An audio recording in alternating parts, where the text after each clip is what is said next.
dwene DBS roofing sheet kra enwo kanem afa agbebe herbal center eye hospital kase a wode aba ahunidie sronko ewo ho afa wasan ede enura nkasa apie so aka ho mona krem ne mona soap etechire agbebe bam enso so ehye ho fever ene de ka ho nyina nso ewo ho enti se wo dwene enuro ye be mu apomde mapa aya dwene se agbebe herbal center enso so ewo ho no ma ayasabia ne nuro nyina no eye papa Adom natural man capsules ai eye memedro medical capsule dada mese be ma ukowura dem ho no ma enim ponche ne nwa ho nkomo aye di enipa he empam nkomo na abedi ama na ye de ne se ye de obuoni ne die sonko ama wo a aduro ye beboa wo ene ye Adom natural man capsules aduro sanyumeku akase ennen wo madawro mamti ena nanwumre meti baabie ya metumi ede kase abrewo medin ede nana akua champoma safodu ya na de ahwe abotentim ede akira mame anasa ode edi animu amame na medin no aso pepepe enwumre wo social media handles no so ene Facebook YouTube ena Twitter ehon so DJ African Adawroma ehon so ni nyina wo behwe ensem a ye de ebro no afa yabusua memonwura mwen na yentie ensem ahodo a atotodwa no na brepam ya sade na otwi mu ensem so aba bepi wo so Adom FM yenkoyanim penimpa na semufo a woda new crusading guide de obokrata no anom Abdul Malik kwaku baako ena wose wonamwa no wote se nkrofo bisa na daban na airport ye bebie Ghana fo bi na akoka airport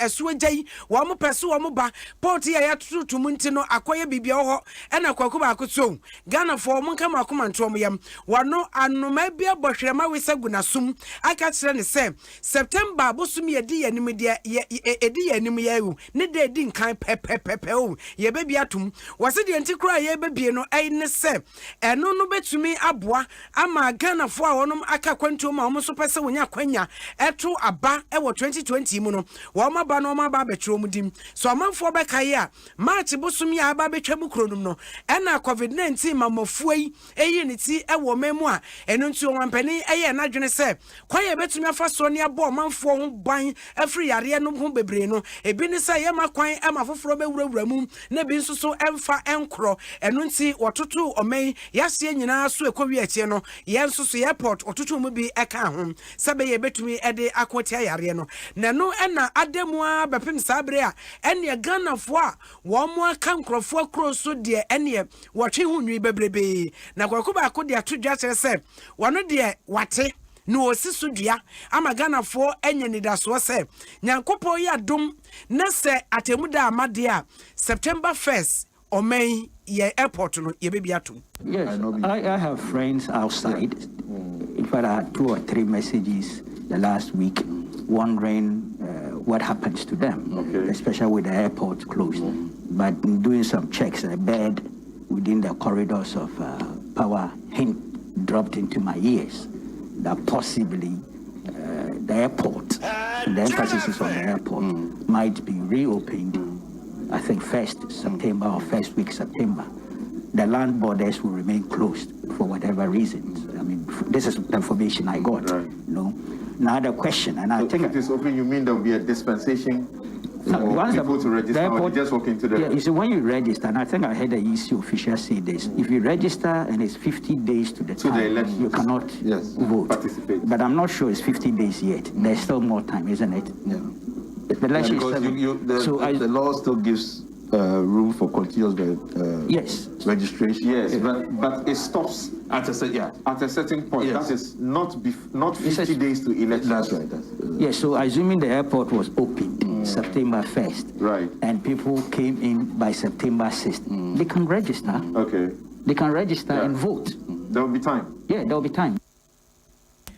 Abdul Malik kwakuba kon ono ne semufo edema crusading guide de obokrata no semufo penipa na wabo Ghana fo abeti se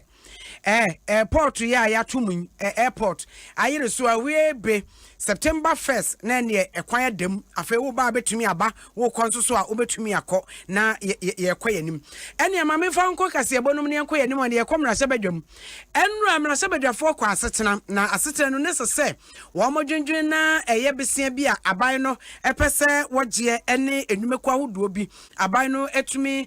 wo makwan ene aban no tumi edi ne dwuma na emu ene ne wo kira empasere mpanimfo a wo makonkonuasie na kwawi akire wo de kwada ne mpasere eba ne san a sofo hwe ma de bonsam so kwade opankroma na sori gina yese wo kasa aya na chese wo pese wo tene ne nsa ewo kane sofo be de kira wo hwe ahwode ne san so John gina poso wo kwatene wo zahwe ne so wo se papa no esore na sadi papa no no a sesei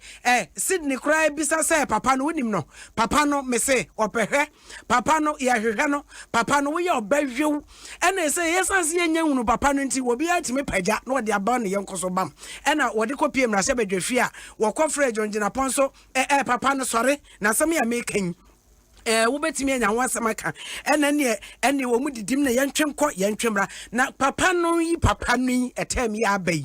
bia na wo pese wo hu kwankora fa so ebaaye ene nyina ye ababa watresi buache sineyifo ene na no wodanya ne anadwo no asadaye be no osun yo daye be no osun yo wane mesbel ensensemu a wo mo so wo mo twekora ewo obema wafo bi hunti wade ba na papa no me na me se won tohye ma obiem papa no madeno eso wo ye bibi ma obiem a papa no ena afedie yese na papa no kra won hwan ne ye hwehwe papa e hwehwe papa yi bepem na papa yi ye hunu no na ayi kwade opan kroma akodu na se badwam a wo kofre ayi John Gina papa no ene na no enra ye kekam na se badwam wo de menhwe de course. It is a very unpatriotic act that we are witnessing in the chamber of this house today. We are in the business of raising resources to do good for the people of Ghana. I want to encourage my good friend who just spoke. In my hometown, we say Papano. Papano. Papano. I want to encourage Papano to take some time and follow the structure of this transaction and to support it. Emra sabadwam no kwade opankroma sori gina ye no enna wase wande media sama meka papa no ho asem papa no ba bi o se bia wonyini timpie papa no tokro bi o wo wonyini tiepie papa no kwaye bia wakose wonyini timpie enna oye yesantu do komra sabadwam a enfoni no Facebook wo de kro ne kohwe mama wan enna wa hwe YouTube nsuso mama me wo hwe na wo like na wo share na wo namfofo ne afoforo nso nya bi hwe wo mra sabadwam na kwade opankroma no se na Harry na Drew sorry and was say what is happening here na papa no no a kwade opankroma e ka no wo pa kire sai na se wo akokodura ene na nim papa no abonidin wo ha sai yen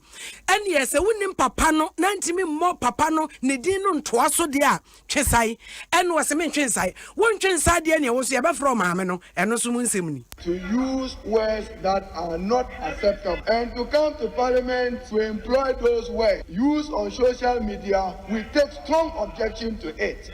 If you don't withdraw, we will recognize you today as minister. We will refer to you as minister.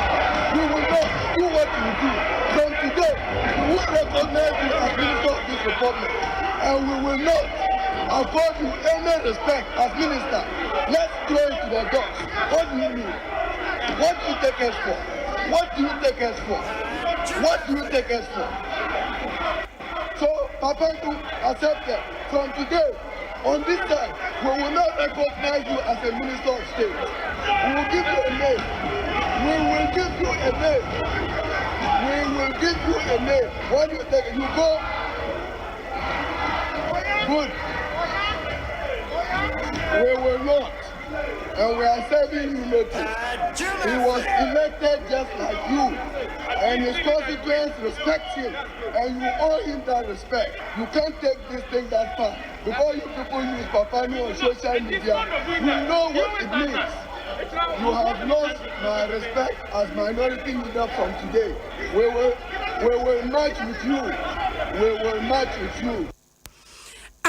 na wo swafo pa mua o men swafo na nkomo ekoso social media no eno bi na ade ba mra se bedwam ha sei enkrofo anyomo papa no Sydney no mo ehwehwe papa no na se Tracy Boachi no pese papa ni mpia bontene so ompie ya wo minister mu na so be papa nso kuranka wo yi ne tipra koma ehu se bia papa no woni asa ne nka asomdwa ba entie ne ba ne san ma se bedwam ho ene yentwe nko yemtwemra papa no maame no minority no de maame no so say kwado ha na edusu se kwado pankro mo recognize so ye minister biem on be friend maame no na Adom kase no so say ho papa no ye hwe papa no na busuafo na saa enti eba ne saa ne chese ne owura jo say usujo wise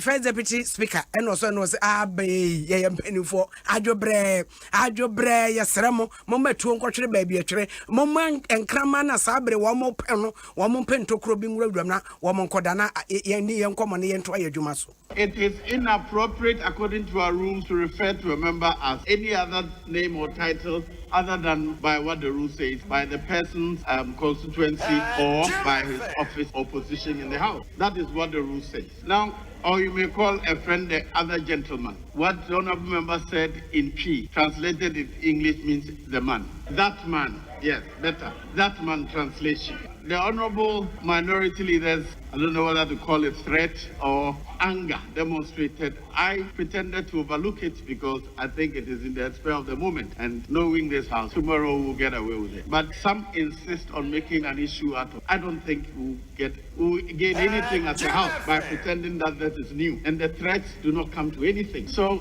the house will proceed. First deputy speaker mrasebedwam Joe say usu eno kasa wo say ye nyina ye honorable members ene wo ha say wonim obi adin anya hwe obi akora din esini table so enti so pese ubo obi din na kasa ma ada na akopagya papa no edi aba beto no so ama omo so aka afra wo maame no dabi yenye ne sa enti yentumi enwu ye ho fi anase yenye ho efi ewo mrasebedwam sa because ye mpanimfo enti ene wakasa asa no na ne kwado pankro ma ba ye no so papa no we say woni sa biem enti de meka enti na mo abu mo say bia mo ya papa na busuafo enti mo buafu sa no say woni papa no biem enti asamasa na wode twesa ya wo mo ekọ wo manim an yenso ye ekọ yanim wo kasebo no emu eno mrasabja foko asete no mo kwaje tumu ese afei third wave abai ede ma apomde adwumayefo a wo magina woko ano akoma wo men e wo covid-19 ebreimu ano sabre de sika 174 million Ghana cedis ena wode amase yemfa enso wo masene na etuo bia na dededa wo maketua so ne yentwitwa emfamfiri so manfo bekan a omampani na nadan kwakufu ado ena de betu dwa wabra covid-19 ebaaye ena wo kire se sadia yade hu tie nanso so ya pom de adwumayefo no wo mo atumi lezi wo mbutu pa ne eko yare no ede wo ko aginam no nesese wo man so yenso ye bibi kire se wo ko a wagina wo man nanem ene covid-19 eko ye ne aso enti ene eto a wo mutua no 50% ya wai ni nyina huhuhu ede afri so eno ati aketua no kran so ya san de kakra SIPP wo so se enkoye omunwanam na no ena ye sofo a wo hwe apom de wo nsam so wo de mu nsam nyina kwada finance committee ema mo so de wo report eba abonten a wo mo de beto dwa se ane wo 2020 efri May bepim June no ene sika epie mu na etwitwiri die pa anyasem ketwa eno echi no sensu so aban na sade bi ebebeka ho biem eno tie ho akwa hia se yetimede ne ema nyina toto yie dwamten ne de man finance committee wo mrasabedwam Dr. Michael Sibe Yaboa ena ogina ye ekasa ye de to dwa se sika ya wode ema no ebeboa eno echi no so allowances yes say wode ma wo mo so ni nyina wo mo aye ho adwuma awie ye dikan emo aye de ma omo ye adwuma in the fight against COVID hospital. Yeah, Mr. Speaker, I rise to support the motion that an amount of 174,696,712.50 on personnel emolument of health workers and on additional allowances paid to all frontline health personnel for the months of July to August 2020 be adopted by the House. Jim FM. Dr. Mike Sibe Yabu Akasari enti eye kumbungu mrasabedwani Ras Mubrak ana what is say one so egbisa se na ai ye hu frontline workers ya womo eboa yen ami akonte COVID-19 na ye hwe so ama womo ye yi etu afiri o marketua so ede aketua no kraka na bia na ifo no so a womo se edo ma bewura mu no eno so so mu nkyeremu eyesen eno se eno no wote ase enye yi ase ye dikan more yedema omo ye ejuma in the fight against COVID-19 me gidi say ne kwan so na say yeboa omo ye ejuma wo apomuden aso ya ade bia ebeboa ye nyina. But very sadly committee no Intimimma Parliament, which represents the people of Ghana, a list of persons, I mean not necessarily the number of persons, but ABR nurses, ABR doctors, ABR, pharmacists. I want to emphasize our breakdown on Emma Parliament. And I think, our speaker should have allowed for us to impress on the committee to go back and do a proper job. As far as I know, and I have some privileged information, agencies like the BNI or more listed. And you ask yourself, staff of the Accountant General Department are almost so anajo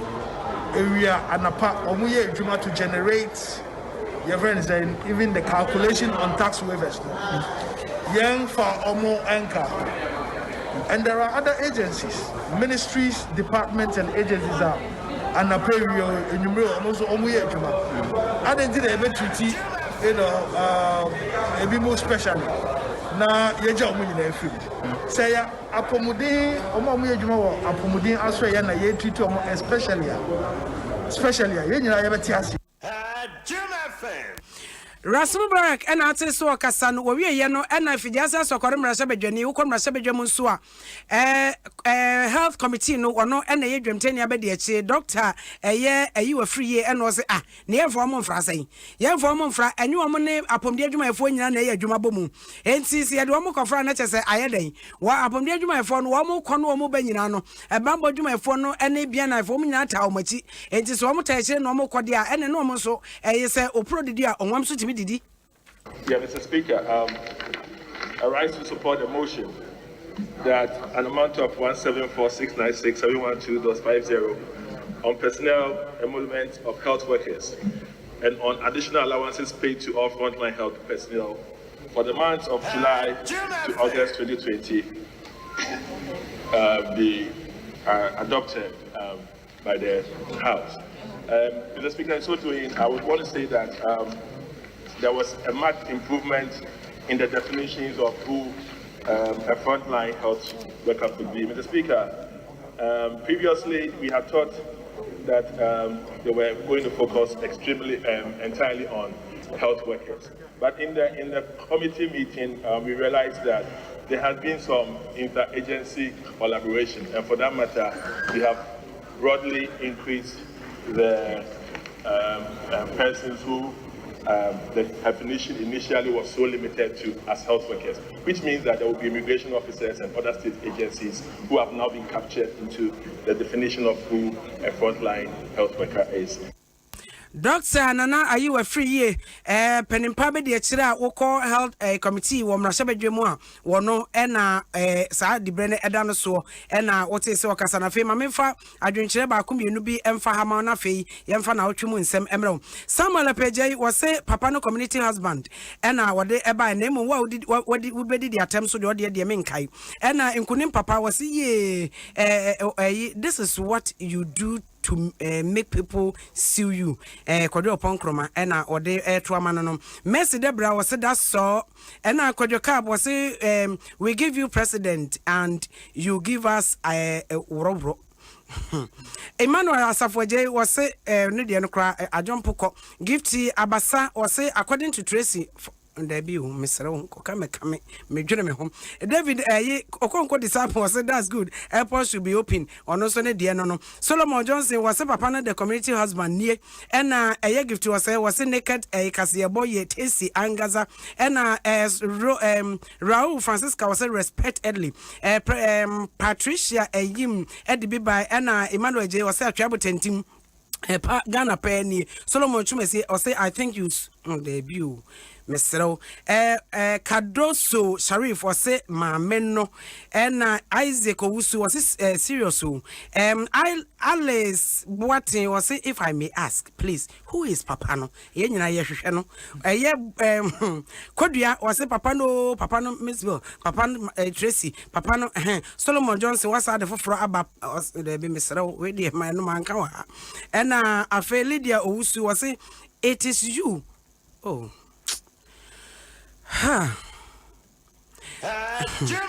respect and only Robert Asardia or de ebaye and a Steven to for or say I think oh dear it didn't dear me more dear me pass a mo Patricia yim Eddie enam afe Ras GH or say nana the Ras please Ajimasa Kodia was a papano, Poatha was always papano, and Asante Evelyn was a papano is going places. Gift ya Sarah was say no jokes, papano party beer, and Wendy Ado was say, where is Papano? That is where my problem is. So Wendy, we are all looking for Papano. We want the Papano to come out to say I am the Papano. Simple. And I know Paco was say Papano ye you just a club why I say more Facebook for more. YouTube for more. Mercy Debra or say Rush always insulting insulting the bar main kind sao and me gusua making card and say almost my board the atra net say the outro ya no many anyo Emmanuel page was the Messiah Bass Papa no and Saint Nana Optis or say fantastic good evening to you guys news papa and no say be na mepe say be na mepe I was me twame ho ba na me ba me de na wotwe mu nsem abrew na wotwe nsem atototo efom no ebia no anya bre entie bi enti me ba me de ni nyina ebebrew na mom kasebo wei enedie ya me de bre wei die Franco Trading Enterprise wono wode nchance papa na nso obey wo ba no anko a wogi wani so wode mobile phone so papa Franco say una ma ton chense no so DBS for ne ton Franco mobile phone papa janu pan na wo mo ede aba tablets printers na mo TV ni nyina kakraka pa wo mo de aba into de ofa circle ho no ma wo benya bia to Roses cinema ni mo ho na wo Facebook so ne wo 100,000 likes wo de gini din wo DBS roofing sheet chense papa busua aya no apebi ato de aba chense so se be ya mfinsi aduenu da bia abo se wo dan chense ade abo so nti da so ye no na afi Agbeve Herbal Center yare bia hawo wo de fa ko Agbeve Herbal Center Hospital ye general consultation nyina wo ho no mona cream se wuti nwimfu na se wuti nwatutu se na sample for je dia na ne ti shen na so toto obi de ye efuba they say dukumi say wo de bi ye no wo twa ponk kama enti wo de pe Agbeve mona cream na fa se tu so wan twa ponk se de dukumi atwa ya wo de bra me ho na beju sika na mona soap no so de wo de wo wuti wo padi ansa tim say pampa e be fa so ne etwitwa sew wo de onya bi na de dware a wo wie eno ano no na Adom Natural Man Power Capsules maka kiro me se be ma wo bo de bridwa ye be no awaduane ne ye fa aschense na senko ne de nitinko ne ye de akata wo so na wo ba ne akata wo se kojaro waduane si wona kokofa esanse wo ba de bridwa wo wura dem a ho adwuma nyame de hye wonsa wo mpam no afa na akodi mponchi ne nwan ho nkomo ye ho so nye ho sa na ye no enti se wo pese wo gina wona so a Adom Natural Man Power Capsules Adom Natural Man Capsules ebema o power ebema o vigor ebema o stamina ama wotimi e de gina wona so awurawura babia ne afro miwura wo madamenti na ye de anwumre kase ebre wo ma mentwa me ho mpenso bi no mra me ba ye de na wotwe mu nsam so a epiepie ye no bia wanya bre antrase enti no ye de bi etiti mu ama o person who don platform area that what we ascend sibia de biara mi bi da bia ne fa wo radio no transfer Adom FM 106.3 ubeti sem papa show Adom FM 106.3 yeah Adom FM you don't know stone boy talking is here me aseman Adom kase boy na modie na yetie boy to the Viana Viasin Dawson. A person TV as someone, just Adom News. Benin, Cotonou, Adom FM, so you are far. Adom FM. It means, yeah, I mean, that is it. Yeah, I don't know.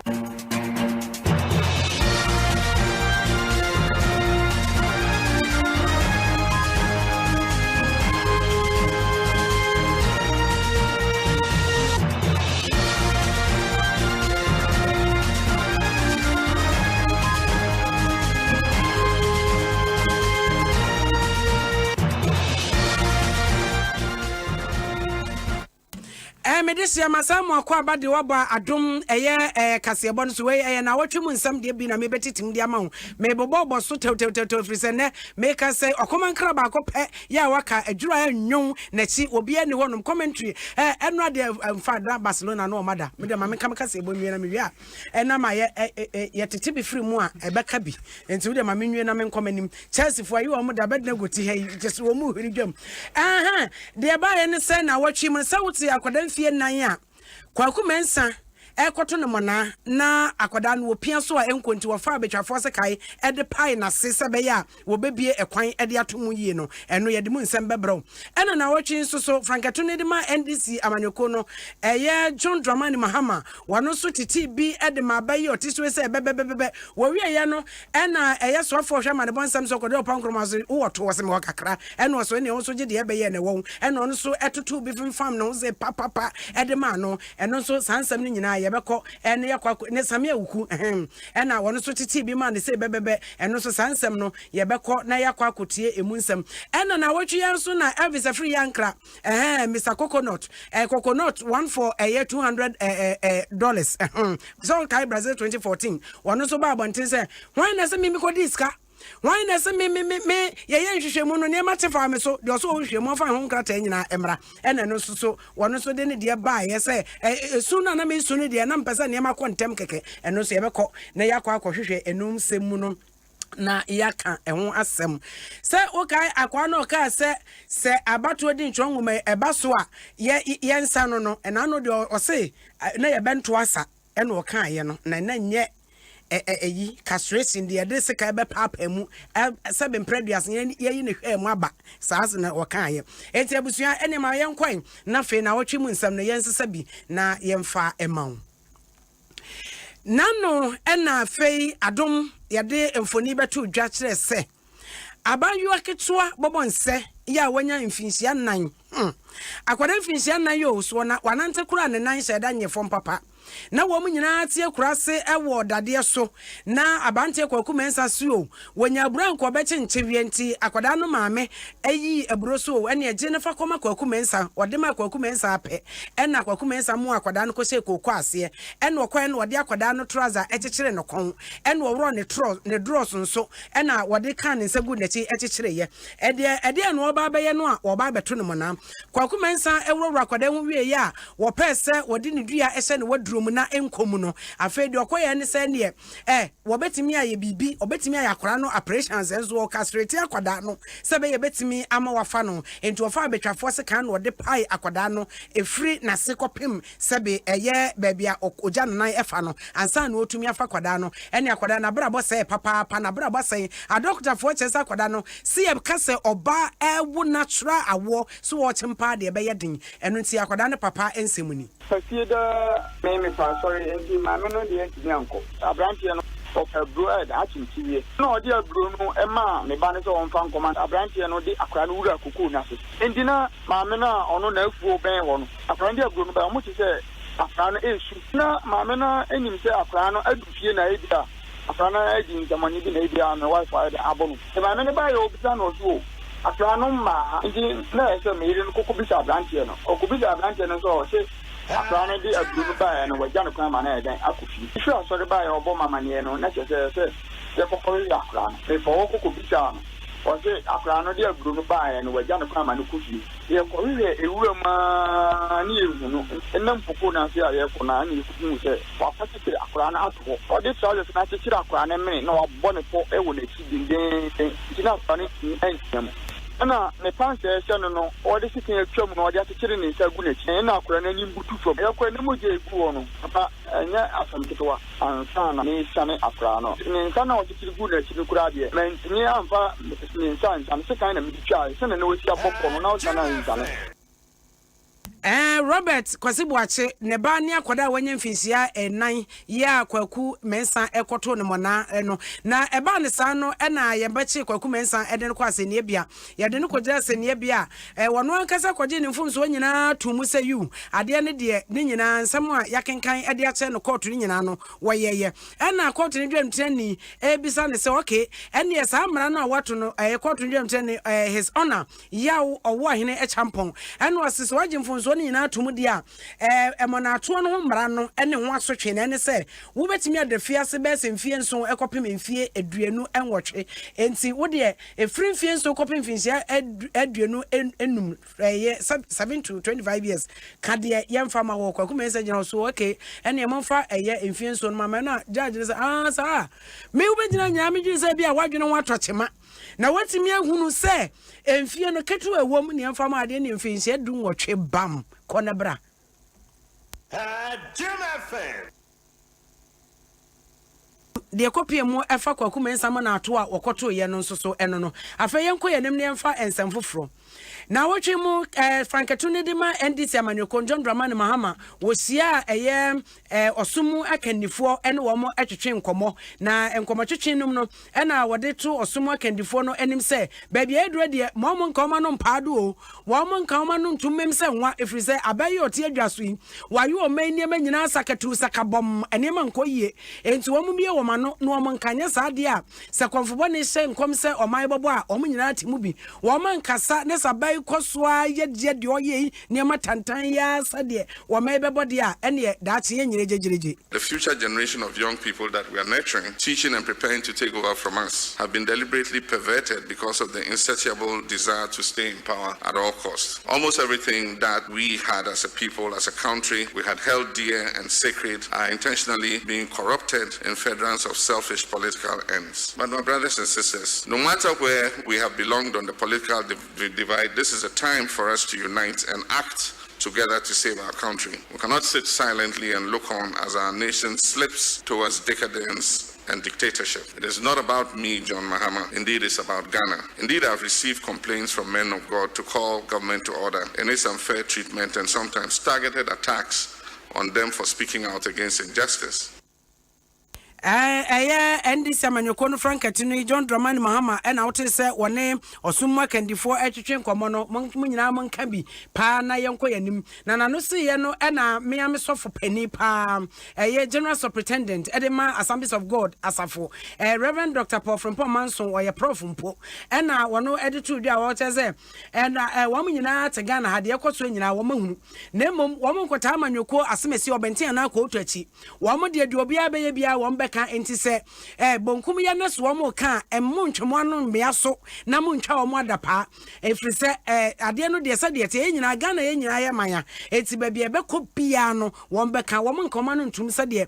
ye ka ne mampani John Dramani Mahama ka no yawura new political season ya prepare se be to aba be pesa kana fo nyina ate ase se asofo ene hemfo ene society leaders no ye ho se be hwese asomdwe ne odo ne koro ye be ba o manum ene nti nyina homa party bi ne enye party bi nso so kasamafo endi se NDC for boy enche a ye beje oma wa tu ne enu omo akasa se de oma le bekoso NPP ba ye beje oma wa tu CPP ba ye beje oma wa tu PPP ba ye beje independent candidate ba ye beje saniama enye ekoso oma nu mu a ye beka ho asem edi esre media any politicians so omo tisa ema omo mputu into any corner na fei nsem bie fa ho a enye fe enye emma Reverend Professor from Manson na what is say wakasa no bra o mampani kane mampani a wotu frankama NDC amanyoko ni sabri John Dramani Mahama ekọ wo mo na so ne wo mo kwetwe nkomo na no se ye no na national organizer edema NPP amanyoko no Samia Uku wono oba no se hwene wo kire wo ye pa obi a ye be hye na tena se pass ye tunufo a ne ye beja John Mahama ho ne yakwa akotu ho afo na wane enko yenya ho ne ni nkonkoto ne fo ena Samia oku se wo se ensantrofo muntie na mama ne nto no ese pa se owhwe ayi mfie miensa ne fa amemu a Akufo Addo abu pa wo memu se de wo se niema toto yie na watimi abo asofo ho ban na watumi ede wo boni ni die ama wo mo a wo na so ye hwan na wo se de asofo frefro se kan bi ma wo mo for the way. What was so good about John Mahama's leadership that he believes today that he deserves to come back to continue? Is it the 5 years of doom so? Is that the good old days that we want voters to remember? Is it the high rate of unemployment? Is it his decision to give over 75% of Ghana's entire deposit of bauxite to his younger brother Ibrahim? Is it his decision to oppose the free SHS? Is it his decision to give a 4.6 billion interoperability contract to his friend Roland Agambiri, only for the MPP to come, cancel it and do the same thing for $4 million? From $4.6 billion, we reduced it to $4 million. What is this good record that he's so proud of? Is it the incompetence that he showed by running the economy of oil-rich Ghana down the ground? Is it his indecision over the banking crisis that he himself had identified in the 2016 State of the Nation's address, but did not have courage to do anything about it? Samia Okunu no wasa toazo eno wase wo kane mampene John Dramani Mahama anya hwe Ghana fo ama akwanya upiu ya kekamfie adi yebo mu a emfie komfie nwotwe emfie nwotwe abrabo be papa be na timbebo ma Ghana fo asetenam etu mpon wo so wantumi anya hwe free SHS ye omka so omde bebe wo se twa kai Akufo Addo enua ben ene ogina so de free SHS beba ampani ampa ene aba wo so ba umetwam enti ede pa na sese wo pe e woni wiase one no. President Nana Addo Dankwa Akufo Addo si adeyo. Within 8 months, Mahama had 8 years, but for Nana Addo, within 8 months, he implemented the flagship free SHS program. And now over 1.2 million young people, mostly from underprivileged homes, have had the secondary education. 400,000 of them who met the qualifying mark will still have been left out, if not for the introduction of the innovative double-track system, which Mahama opposed. So having seen that it's possible because President Akufo Addo has implemented it, John Dramani Mahama now says that if he's elected, he will implement free SHS. But the thing has been implemented already. Should Ghanaians replace the man who dreamed it,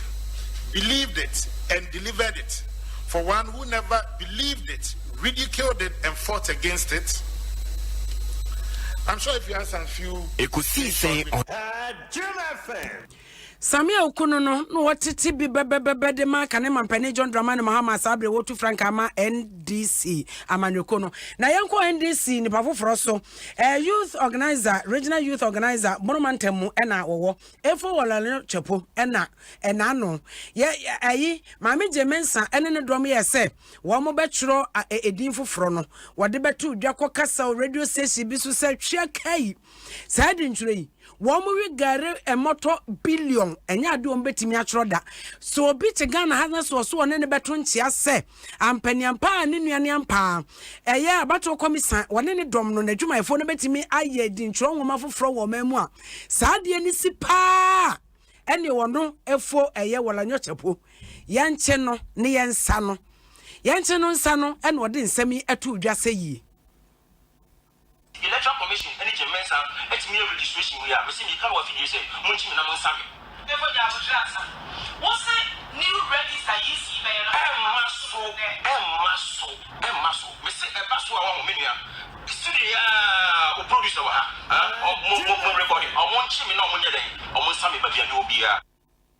I efo wala nyo say na batu wedding jones wampani ampa ya wie me maturo mi din wono anso akoturo ni din abedne gwaturo ni din enna eba ne se mame katuna feku enna na no woka se na sa papa no se eba so a ye nche no ne ye nsa no wo efo wala nyo ye kofra no ba yo na ekwa boacho interview no se wunya akwanya tie we say me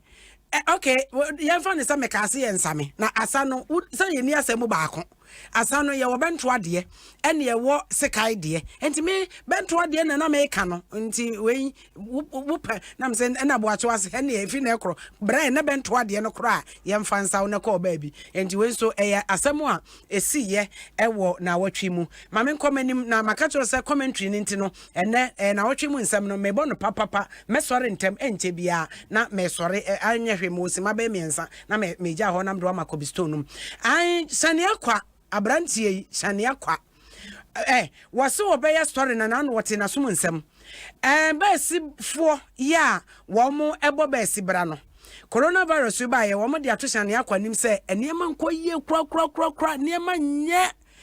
wɔse marketing yo ɛna wɔka kyerɛ shan sɛ wɔsrɛ no adom deɛ obiara se yɛ deɛ ne etie enti aba ne sɛ wɔn nso amfa nto adom anim ama ya mom gon ama wɔn a ɛbɛha adwen enti wɔsrɛ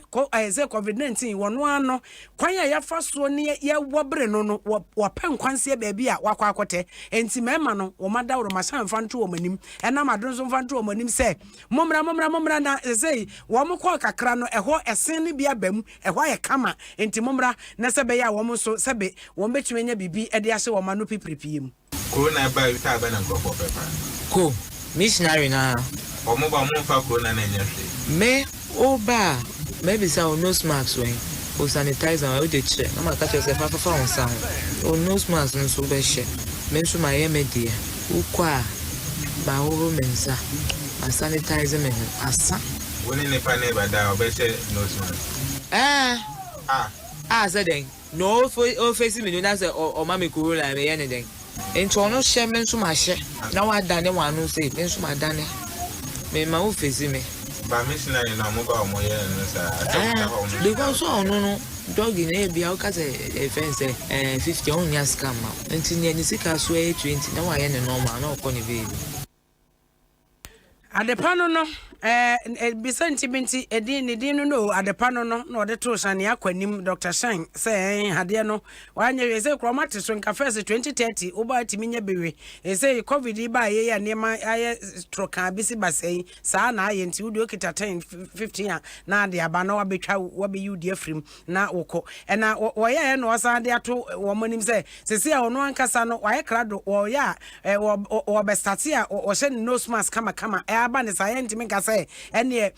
safety protocols no wo mo so age agu baabi wo say wo mo de enema tutu ye ene wo mo ye nti lockdown na ba betwam kọ adwuma emra sebe ya enema betumi agirigina na na so kama oh affect business no say and do na pie omujins said the commercial sex workers no was nya sa yare ba boa uhwe open ko form ye neat pa prostitutes very very neat pa because a day no while jare anya ni hu neat obi mba be fa no obema aba no hu se we neat na obi wa ho enti ye entaje de ye entaje ne mpaboa now we use expensive things unku ana board because of a certain skin that will not obema bi hu na enyefe aso for so mu ye neat papa na de mo anye neat e be dan also ye neat onye sakra adwuma kra wonya bi na adepa oye na oka so se won wo siesie no ho ma adwuma enti de oya ne se mo mesra wom ensrahwe no wa siesie no ho bibia wo de atotutu ye enti wo de momra na mo mesra wom se be ya wo betimi asom mo yi Debi say corona ba kra enti mo so kra mo debi ye wo ho papa oba ni hia ni say wa protect ohun and then it's all about protection o she kuku mu kra obenya na omo amu abroche no omo ye yi ana na o media anya ti da obebi enye force wase opa bewe open so a tena we ade no se ompo obi pe enti opa no aba wo mpa na wapa oba bia tena na maka kyo se mebeja ho sesi ana maso makwa makobistonum abaye wo mo commentary na ne kobistom ni obi ka wo ha gift asare wase maame no keep doing the good work na me Mr. Wo, Mr. Gift to the bodin. So I am men, I am mamma no anwabo. And Dominico Usu or say, what do I encourage? And Emmanuel Apj was say, let us pray for the Lord to deliver Papano from these vampire slay queens. And Ghana Breming, Doka Yemenka. Alice Boatin was saying, do you also have a house at East Legome for the way Mkofawe? Me Kofawe? Alice. Gift Yabasa. Say no to Papano. There can wa fatu asu fi. Sir Cordia best mark or say Solomon Chumesi the bia we no die. We asamink ayu. Ena